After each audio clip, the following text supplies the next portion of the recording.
Et si vous lancez une nouvelle page et qu'il y a 0 like, ben ça peut, le client sans aller sur la page, il peut voir ça et ça peut être, bizarre vu qu'après sur le site, vous allez peut-être mettre que vous avez beaucoup d'avis. Ben, dans ce cas-là, ça fait pas de sens. Donc, toujours avoir un minimum de likes, 500 ou 1000 minimum pour bien starter. Et ouais, là, ce que tu as mentionné, il faut mentionner quand même que le fait de publier juste sur, la page Facebook du contenu, donc ça c'est du contenu tout simple, hein, qui est fait avec, même l'IA et qu'on peut automatiser, ça descend les CPM. Ça améliore les stats comme par magie. Donc, à faire vraiment, à faire. Pour ceux qui croient pas, parce que moi avant, moi je suis toujours du fait, OK, oui, c'est bien, c'est un truc sympa. Pour ceux qui croient pas, on l'a encore testé parce que mon équipe disait: «Oui, mais est-ce que vraiment c'est important?» Je dis: «OK, on le teste». On relance là, pendant 2 semaines, 2 posts par jour et on regarde les résultats. Coïncidence ou pas, on a des CPM qui descendent, on a un ROS qui monte au même moment. C'est juste que c'est prouvé et même Meta le dit, et c'est logique. Meta veut qu'il y ait aussi de l'engagement organique. Donc faites-le. Donc là, on lance les testings, on n'est pas encore au 10 KD, mais justement, c'est à ce moment-là aussi de bien analyser et on a aussi un cadran qu'on partage à l'intérieur de la communauté.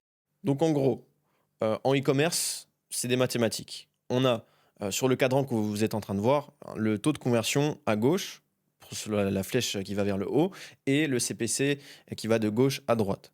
Donc CPC, c'est coût par clic et le taux de conversion, c'est combien sur 100 personnes, une personne convertit sur la boutique. Concrètement, si on a le taux de conversion qui est élevé, mais qu'on a des CPC qui sont aussi élevés, là, va falloir faire un travail au niveau des créas et simplement, c'est vraiment ça le point principal. Si, admettons, on a un taux de conversion élevé, on a des CPC qui sont faibles, on a tout qui se passe bien, bah là, il faut juste scaler et vraiment mettre la sauce en termes de créa et ensuite faire aussi ce qu'on conseille avec le whitelisting, etc.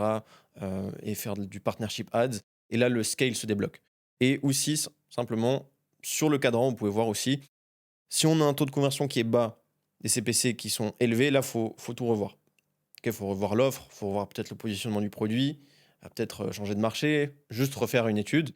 Et si on a le cadran à droite en bas, on a un taux de conversion qui est faible, on a des CPC qui sont faibles, bah là, va falloir simplement corriger l'offre et la boutique. Donc ça, c'est vraiment, quand on lance les testings, c'est bien d'avoir ça en tête pour savoir en fait où modifier, où aller éteindre les feux, pour savoir simplement où fixer les bottlenecks. Donc ça, c'est une petite précision que je voulais aussi apporter lors du testing pour aller plus vite. Et aussi, après, quand les personnes commencent à faire, je dirais, minimum 2 KD, 3 KD, là, il va falloir aussi ajouter Google Retargeting, donc Google Branding, quand on met le nom de sa marque, que les gens puissent trouver facilement, parce que énormément d'acheteurs, en fait, voient les ads et ensuite met le nom sur Google.